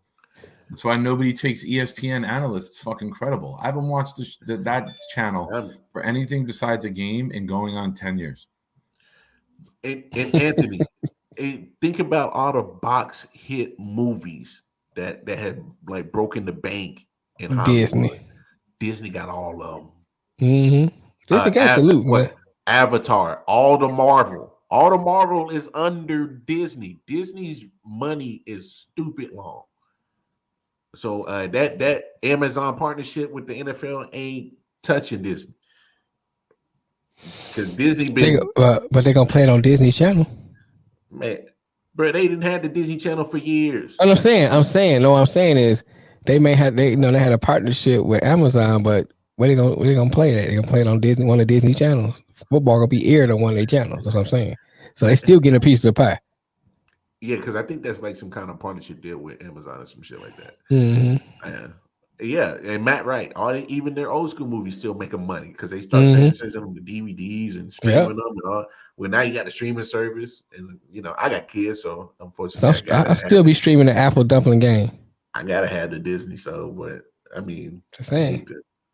Yeah, man. But anyway, let's move on because it's draft week, y'all. It's draft week. I never even got to comment on the Jordan thing. You guys. Oh, go ahead, man. Well, you didn't seem interested in talking about it. I was just waiting that you guys were actually making good points. That doesn't happen often. So sometimes I gotta be in awe of your contributions to the show. Shit. Just because you're a great athlete don't mean you're gonna be a great decision maker. And right. One of the greatest roster decision makers ever has the athletic ability of a fucking seizure, heart attack, and stroke at the same time. And I'm talking about Jerry Krause. And couldn't fucking tie his own shoes. That's why he wore loafers. And he was able to construct twice over the greatest fucking team in NBA history. Yeah. Could have arguably said could have won eight in a row. Arguably. Yeah. And more if they would have kept the team together. Mm-hmm. So, it's just because you were a great player. Look at Magic. Magic failed trying to do it too, right? Oh, oh my gosh. Yeah. So just because you played the game don't mean you know how to construct a team. Yeah, so, Phil Jackson in the front office. Yeah, even the greatest basketball players in the world. Phil Jackson went to the front office, couldn't do a goddamn thing. Granted, it was the Knicks, and nobody could save that fucking shithole franchise. They're probably better off just changing their name because maybe the name Nick is just a curse and a disaster. So maybe they changed it to like the New York seasonals or some stupid shit like that. The Disney Knickerbockers. But yeah, it don't mean shit that Jordan was the greatest of all time as a player. It doesn't translate to the front office. There's many, many guys who've been successful in front offices who couldn't make a layup or shoot a free throw. They just have the wherewithal of to have a vision that others don't. And that great players think that other players are going to have the desire to be great like they were. Not everybody has that, Julius Randle. Not everybody has a desire to be great. They want everyone else to do the hard work for them to make them look good. And there's a lot of those in this generation. Like, just getting paid in the NBA is enough. Getting your endorsements is enough. Right. So, hey, Matt trying to shoot at you. He said, "Get your." I'm not even paying attention to the chat. I just had to get the last word in with that motherfucker. I'm waiting for my text to go off right now. I'm like, no, next. No. So but no. I know you want to transition to the draft, and I'm all about that. Yeah, but no, you're right about that. You know, it is what it is. It happens. I don't know. I just think with MJ, this is the best team that you've had, obviously, because they're actually making to some playing tournament of such. Right. But come on, man. Not even acknowledging it, Matthew. But I'm saying you don't want to keep wasting years of LaMelo Ball and no success. We've already seen you do that with Kwame Brown. With Kwame, Kemba Walker. So not Kwame Brown. We already seen you do that with Kemba Walker. So right. let's you got a rookie of the year. Yeah, he had a decent sophomore season. You got to start building the squad, man. You got to find a way to make it happen. Start with Gordon Hayward contract. He's been finessing. I don't know why you paid him. You finessed. You got finessed. You got fleeced. But whatever. What do I know? I don't know shit. Anyway. Show's over. Shut it down. Yeah, shut it down. Shut it down. We're gonna play that on loop for the final 43 minutes. No, but no, it's draft week. It's draft week, and big homie, there's some chirps. There's some chirps that there might be a new numero uno. Yeah. Jacksonville takes Trayvon Walker number 1. Holy shit, that's a fucking blessing. That is a blessing. I don't have an issue with Walker. I just don't think Walker would be a good fit for the Jets. So any edge that's not named Hutchinson, Thibodeau, or Johnson that goes ahead of the Jets, I'm all for. So Trayvon Walker might be a very good player in this league, but I don't think the New York Jets are in a position to take a player and hope he turns into a sack guy. And Walker has not been asked to be a sack guy. Walker, to me, is a perfect fit in the Lions, running the 3-4. Because he played on a stacked team. Yes, defense. But yeah, you know what I mean? You're taking a guy off of hope. I would rather, and we've discussed this at length on the Jets podcast I do, I need a guy with pedigree. Yeah, he did buy Twitter, but go ahead. Yeah, he bought it. Big win for free speech too. That's a huge win for free speech with all the censoring that goes on these social media platforms. I saw somebody comment this, so it's not my own comment. I hope he buys Facebook next and then deletes it. Excuse me. But I don't think the Jets. I think Walker is a good fit for the Lions as a 3-4 edge because he's got that bigger body. He's almost 300 pounds. He's like that Trey Flowers type of D end. He's not a 4-3 hand in the grass, burn you on the outside. He's going to outwork you, which is great. There's many systems that run that. I just don't think he's a good fit for what the Jets run and what the Jets are asking their edge rushers to do. So it's no knock on him, but it'd be a huge, huge gift for the Jets if he goes in the top 3. And Sauce Gardner to the Texans at 3 would be a huge gift because then it guarantees that the Jets get Thibodeau or Hutchinson or Johnson. There's stories on Twitter, Jet Twitter all day. Johnson's nice. I like Johnson. Jets I mean, he's originally on the Georgia team anyway. Imagine he would stay with Georgia and had all of it. Yeah.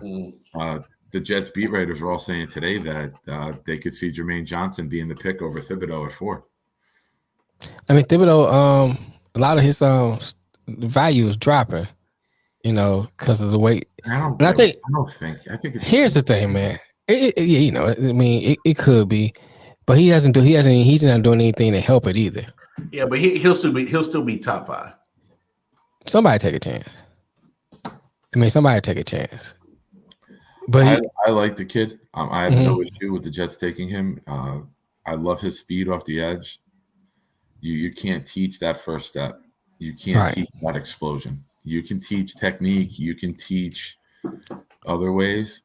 But I would have no issue with Thibodeau. And we're in the NIL era now where guys are going to know how to market themselves coming into the NFL. Mhm. You know, this is the first class that we're seeing. I'm sorry, Nick. Why don't want to see who wants to play for your team? What do you mean no wide receiver? What are you saying? What, because Tyreek Hill wanted to go home to Miami instead of coming to Florham Park, New Jersey? He'd rather have South Beach? I don't blame him. I don't blame him either. I would choose that shit. And I'm pasty white and I burn easy. But you still got the Jersey Shore. Hey, we'll put no, it gets cold, bro. Trust me. I know, Short man. gets cold, bro. I know. That joint get cold. That ain't. Yeah, I don't know how. Unless I'm missing a story that happened, I don't know how to say no wide receiver wants to play for your team. I don't know. Give me more info. Expand upon that because I don't know whether to attack or. I would rather play with Tua than Zach Wilson any day. It's a toss up for me. I'm 10 minutes down from in the ocean, Matthew River. 10 minutes from the ocean in Matthew River.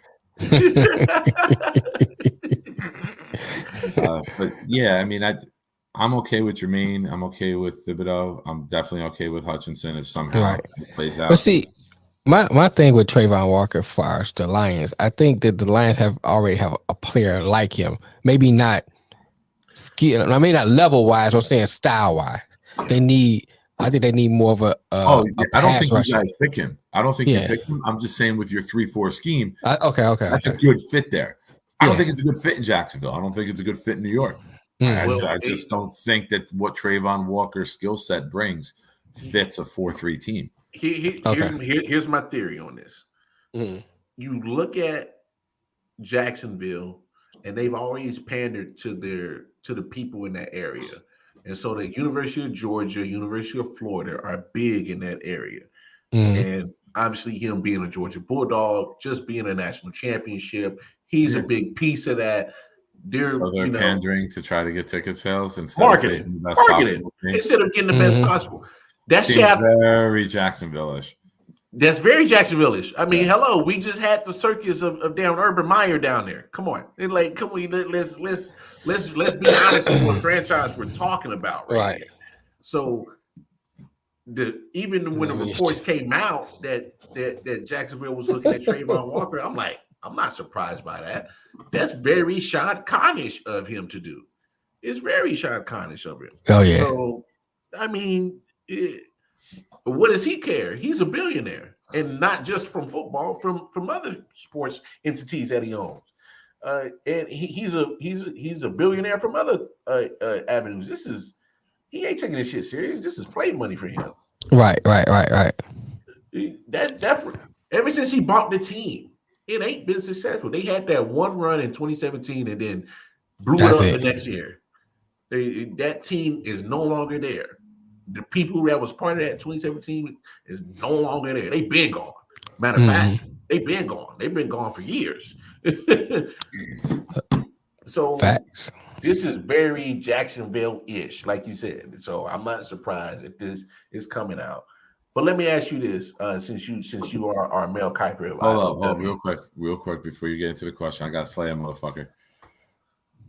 I have never once lived in Colonia in my entire life. I grew up in Island and went to Colonia, and now I live in Avenel on the other side of the town. So hey, we got Jersey beef over here on the show. Man. God damn. I didn't know I'm even able to type underwater with all these tears from the show.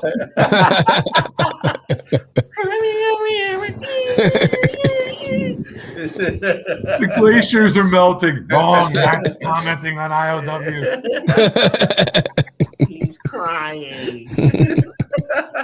Damn. Well, go ahead. He's gonna let this guy get at you. No.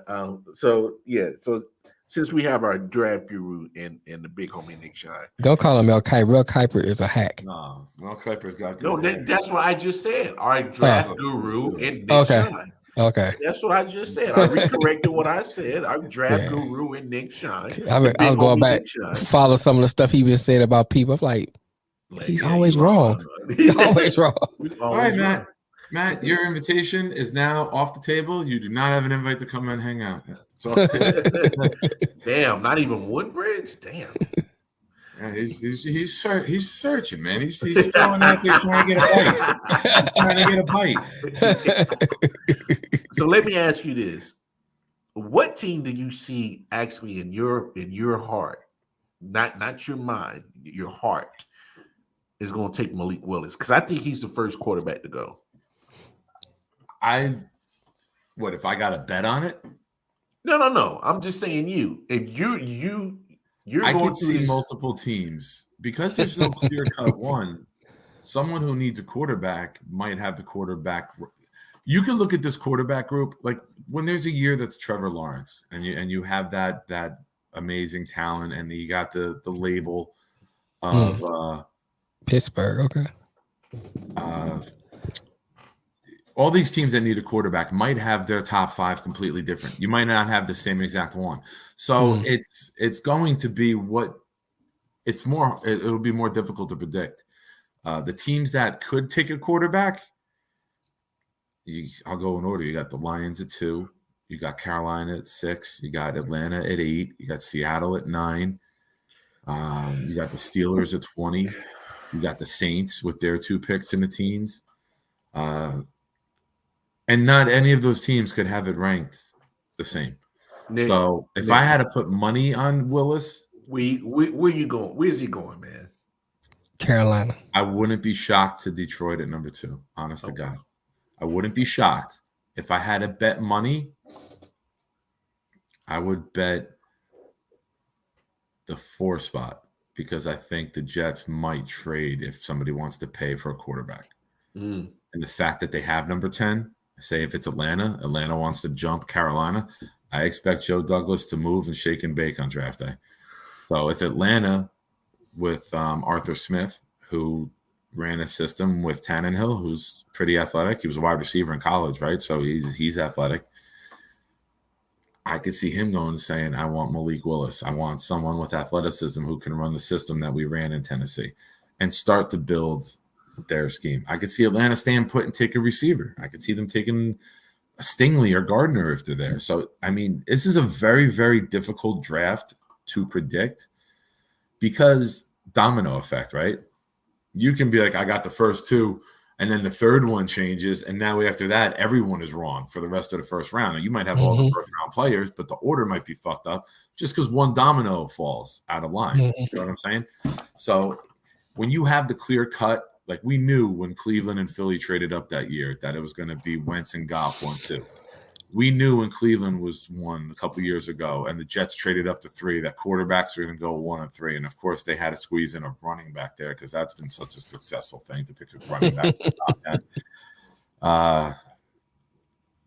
And that's not a knock at Matt. That's just a knock on anybody who takes a running back that early. You know my feelings on that. Oh no, you definitely knocked in Matt.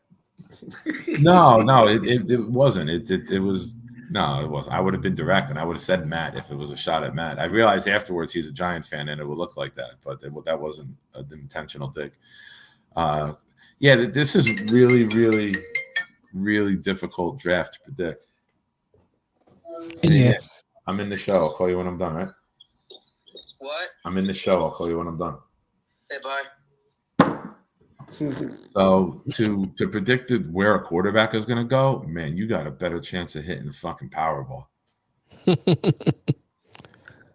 Who takes the first punter? And you say who takes the first punter?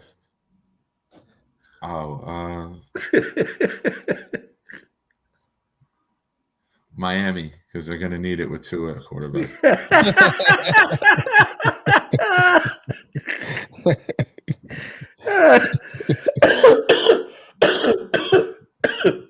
Got you on the call too, huh, motherfucker? Yeah, that was good. That was good. Oh shit. Yeah, Yeah, so I mean, you're looking at quarterbacks: Detroit, Carolina, Atlanta, Seattle, Pittsburgh, and then there's always a surprise team that takes a quarterback.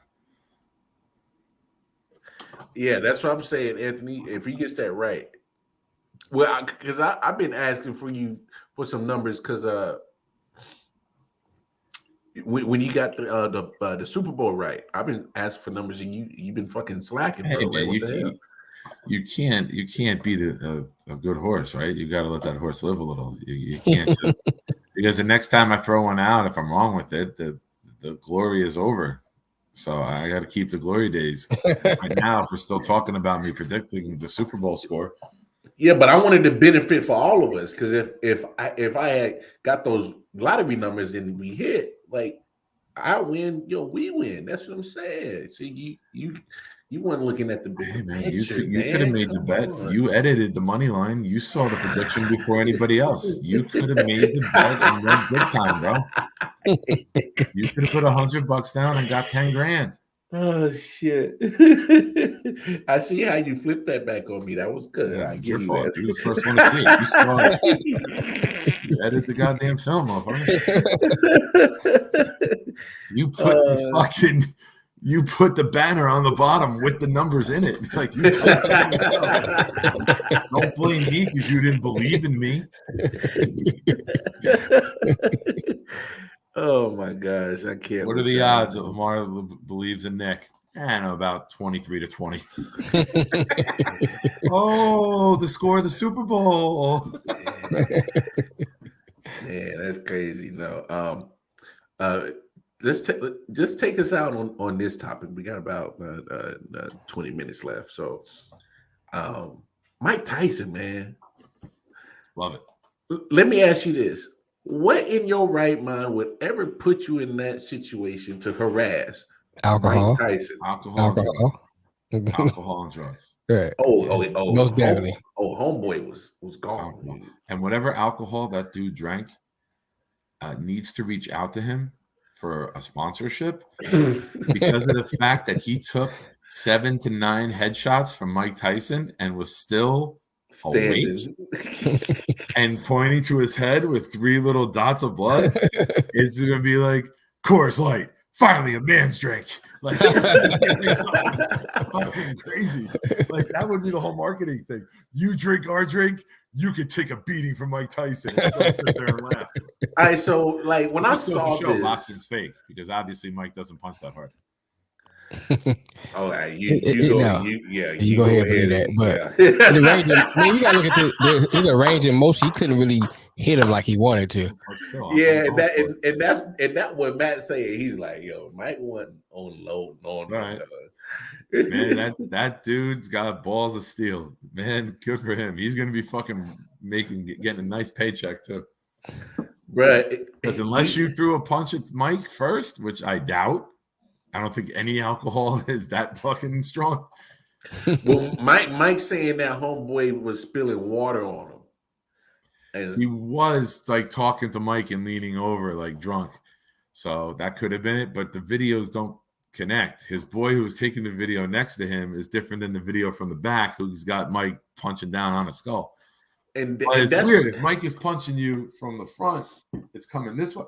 How the fuck did you get 3 dots of blood on that side? It was weird. Maybe he hit his head on something when he was getting hit. That might have been it. Hey man, I'm good for him. Good for the kid. It's just another video showing people just acting ignorant. What was the fight attendant? I think it's a setup, bro. The fight attendant loud. I mean, he sat there and talked to Mike for a minute. This was had to be loud. This was during the boarding. They didn't even get off the goddamn ground yet. This is 20 minutes before the flight was supposed to take off. Bro, this got to be a setup, bro. And why Mike ain't flying in first class? I don't know. Seats were pretty high, right? No. He was. He was in a pod. He was? That was first class? Oh, okay. Those are first class pod. Okay, that was a pod. So, okay. I was to say, because so they're deal with these ignorant people. I'm going to quote Chris Rock, and before I do, I'm going to look around and make sure Will Smith isn't in here. But I'm going to say that I had to do the peek around. You never know. You never know where Were he tracking you, bro? the crumbs of being with a toxic woman will end up. So, come on, man, stop fucking with me. You know how I am right now. You have here what is a habitual line stepper. Mm-hmm. Oh yeah. And this guy is probably not the first time he's annoyed people, and he's probably so intoxicated that when he sees a celebrity, he's just trying to be overly funny, but doesn't realize how fucking annoying he is because he's drunk. I'll be honest, me in my 20s, and and yeah, the guy's just fucking crossing a line, trying to be funny and trying to entertain everyone else and using Mike Tyson. I say this, and I want everyone to really absorb what I'm saying here. He's using Mike Tyson as his punchline for jokes with Mike Tyson there. Right. Like, right. The fact that this dude is able to walk is amazing. I mean, you do that to me on the plane, I'm going to fucking beat the shit out of you. I can only imagine what Tyson could do. When I first saw it, I can't even lie. I was like, "Damn, Tyson! I just wish he didn't hit the dude because I don't want Tyson to be because I think Tyson is doing so well for himself right now, and it's like I would hate for anything of all the great things that he's doing right now just get snatched away because of a drunken little frat boy was pouring water and being rude. I mean, everybody has a breaking point, man. But Homer deserved it, though. I mean, I agree. I mean, the law is just that you got. If he pressed charges, the law's gonna say something different. So that's the only issue I have with it because of that. Now, I don't blame Mike because after a while you sitting there, you like, all right, it's only so much you can take. You ignoring him. You probably told my man to chill. Yeah, you weren't really responding for a minute, and just like, all right, bro, you spilling water on me. You keep running off at the mouth, and we didn't even get up off the ground yet. Yeah, I can understand. Me alone, bro. Yeah, leave me alone, bro. Leave me alone, bro. Oh no, trust. I totally understand it, but that wasn't the only scuffle that we was talking about this weekend, man. This what happened down in New York. Wisely, he didn't throw anything back at him, but they continued to throw stuff at him. And he's like, yeah, big guy, you want to talk tough from up there and throw stuff. Unbelievable. Well, yeah, you got to walk away from it. You can't, you're going to have them, they're going wild. You're right, it's terrible. And then you see a couple of those guys come in and say, enough.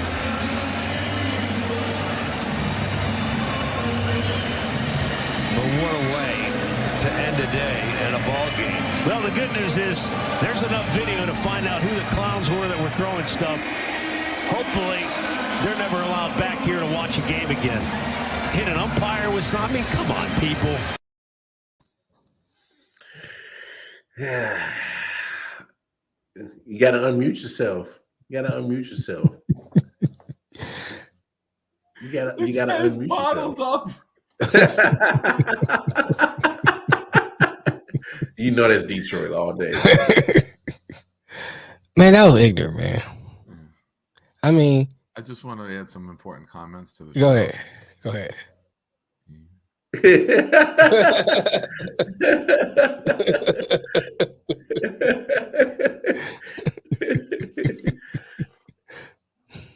Okay, now we can return to our previously scheduled program. Yeah, man, that's just ignorant, man. You can't be throwing bottles and stuff at people, bro. It's just like another case of fans think they can go into a sporting event and do what the heck they want to do. Without anything going on and no consequences gonna happen. Now imagine you say, because any freak thing can happen. You hit him with a beer bottle, you hit him in the right spot of his head. You do some serious damage. Bottles. They're not the glass bottles. I know what you're saying, but they're not glass bottles. They're the 16-ounce tins. Okay, say you hit him in his eye. Yeah, no, I'm with you. I'm not defending people. I was just Yeah, I know clarifying. you're not. I know you're not. I know you're not. I'm just saying, but anything can happen, man. You throwing stuff, and you ain't aiming. You just throwing stuff. Hit him in his eye. Hit any Got player in the eye. him. That's crazy, man. It's horrific. Yeah. It's disgusting. I don't give a shit if they root for the fucking same team that I root for. I'm not ever going to defend a piece of shit. A piece of shit is a piece of shit no matter what team they root for. The only fan base in the world that is dumb enough to fucking defend their own endlessly are the Dallas Cowboys. And nobody else is like that. These fucking fans are piece of shit human beings who deserve to get fucking gang raped in jail. Because you're just a piece of shit and shouldn't be out on the fucking streets with society. I agree, man. I'm willing to bet 75 to 80% of them who threw it are in their 20s, don't know how to handle themselves out in public, are used to the internet where you just say whatever the fuck you want, do whatever you want with no repercussions. And now it's translating into the fucking real world. And then some of them are probably in their 30s or older. I don't see older people doing this shit, man. Like, I don't see guys in their 40s, 50s, or 60s doing this. I see those be the guys to say something to those doing it. But that's horrible, man. That's disgusting. I don't care if they're Yankee fans. You're not part of me or who I am. Right, yeah. I agree, man. Hey, you want to throw shit at the Red Sox? Cool. By all means. That's I find no harm in that. See, that's when rivalry plays a part. Yeah, you want to bring shards of glass and dump it in the can and then throw it? That's what a rivalry is. We good. I don't even know what the fuck a Guardian is, and we're wasting our throws on that. Well, the Guardian. All right. Of the Galaxy? Who are they? I understand. What is Dave Bautista playing catcher? These are jokes, y'all. Y'all relax. That little raccoon playing shortstop? Like, what the fuck are the Guardians doing out there? He's a fox, bro. Oh, is it? I don't. He don't know what he is. I don't know what he is. He don't even know what he is. 4 legs and a tail. I'm close enough. Oh shit, I can't. But no, I mean, enough said. There's no defending it. Regardless, like I don't when I see those fans fights it happen in the stadiums at Arrowhead, I'm like, there's no defense of that. It's like there should be no reason why violence and then throwing stuff and should ever. To me, it's not like you can still chirp and like have some friendly banter, but yes. I think the guy in the front row who was taking his hat off and doing that, like that's how you engage with a player on the other team, right? Like throwing an L up, like, oh, take this L, like you can still be respectable with your banter, and you ain't gotta be like throwing stuff. Your team won. That's the problem. Your team won. You take the spotlight away from your team for winning in a walk-off fashion. Yeah, you think the Yankees lost, but your team won. Where your own players like Judge and Stanton are going out and yelling at the crowd to cut the shit. Right.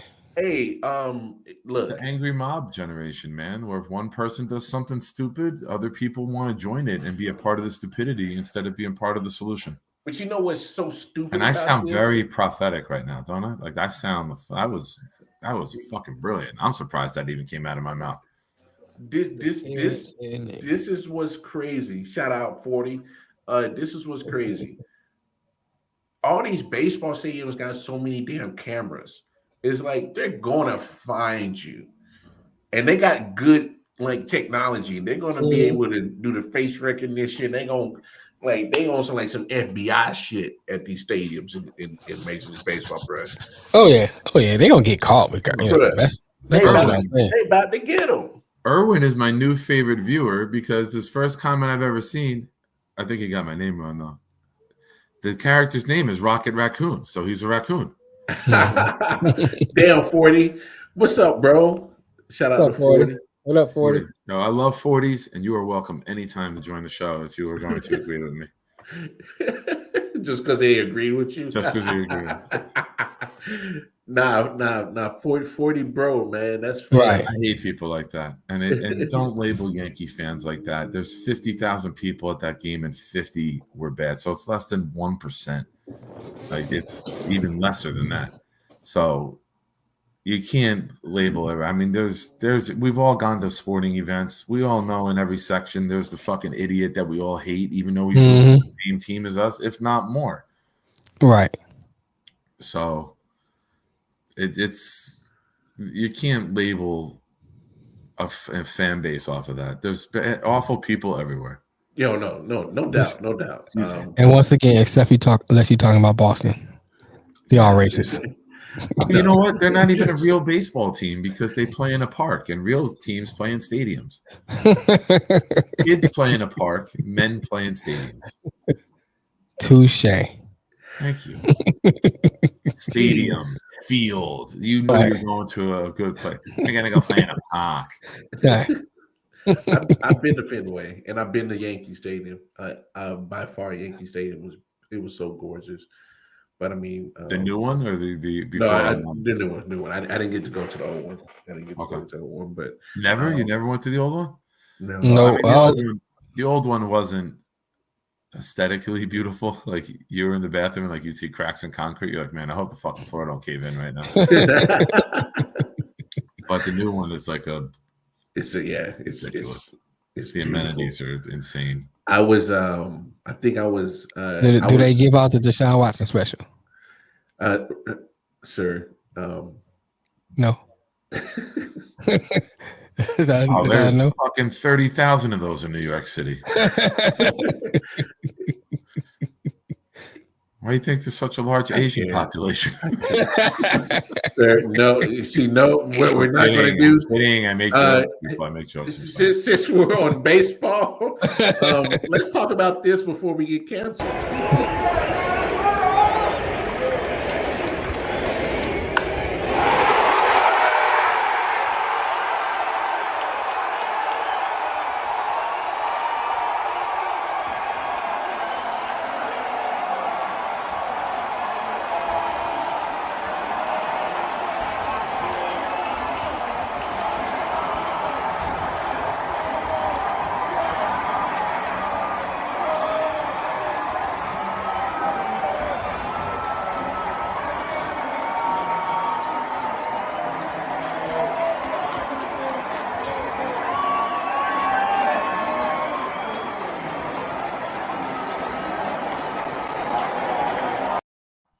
So there you have it, Miggy. I've been to that part. All right, my bad. I was doing what the residents of Detroit were doing here, and fireworks go off in the middle of the afternoon. I don't know what was going on if you're not at that stadium. I can't with you, bro. I cannot. What is wrong with this guy, man? You are on one today, dog. And I'm sure the most unhappiest people in the world that he got that hit are the ownership at Detroit, because that was the first fucking couple games that those motherfuckers have sold out since like the World Series a few years ago. They were like, we hope this motherfucker never gets 3,000. I have not seen keep walking them. Walk them. Just keep putting him in the lineup and then scratch him before every day after all the tickets are sold and the stadium's built. He's a late scratch. Yes. Is that Ryan? That's Ryan. That's Ryan. Who? Mm-hmm. Oh, how you been, bro? We haven't seen you in a minute. We did the same thing the other day. He talking about he was hiding. Hiding or banned from everything? I would, one man's high is another man's band. Does that describe me today? See, he said, I've been in hiding. Hey, man. I gotta watch these two, man. Lamar and Nick be tripping. Come on, man. And see that self deflecting shit. I love that. It's like like that whole, and then that whole personal denial. Like you have no clue that you've been a fire starter from the get-go. Sir, I have no idea what you were talking about. I don't either. Me and Mr. Shine here trying to have a intelligent conversation. Yeah, we're trying to make fun of Detroit people fireworks and ducking, and you're trying to just talk philosophical shit.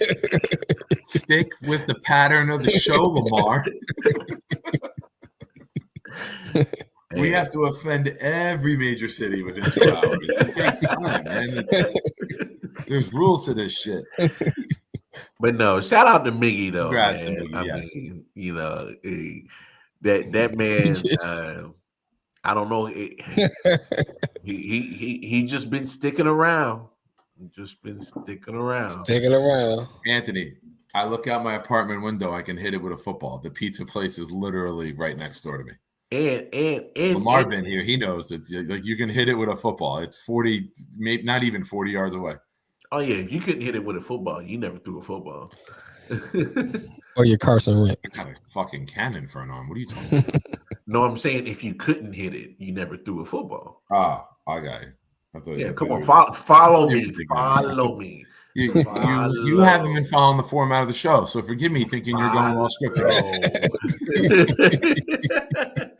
Hey, that's right, 40. Tell him, bro. Tell him. Mel be tripping. He be trying to be like subtle with it. We're supposed to be following the format of the show. Yeah, that's not the format. Right. That's right. He's a habitual line stepper. It's not very often that me and Mel are on the same page and in agreement, so we gotta celebrate these moments. See, this is what we're threatening each other underneath our breath.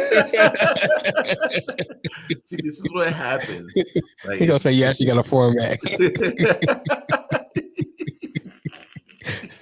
All right, 40. Come on. All right, you overstayed your welcome, man. You should have just agreed with me and dipped, bro. Yeah, yes, it was a raccoon. Peace, I'm out.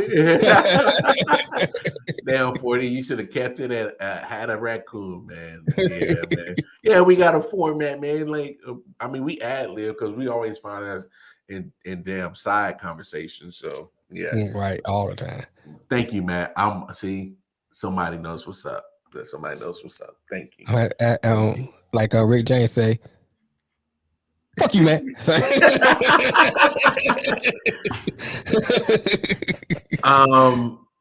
I haven't thought about it. I don't Fuck know. your couch, Charlie Murphy. Fuck your couch. Anthony, to be honest, I don't know.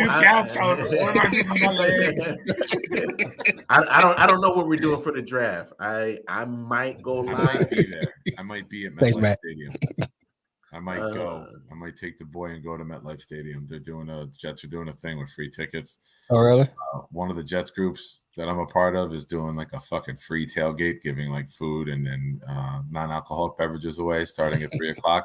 Mm-hmm. So I might go up. It's literally going to be like I pull up at my kid's school at like 2:30 that day and be like, "Let's go. We're going."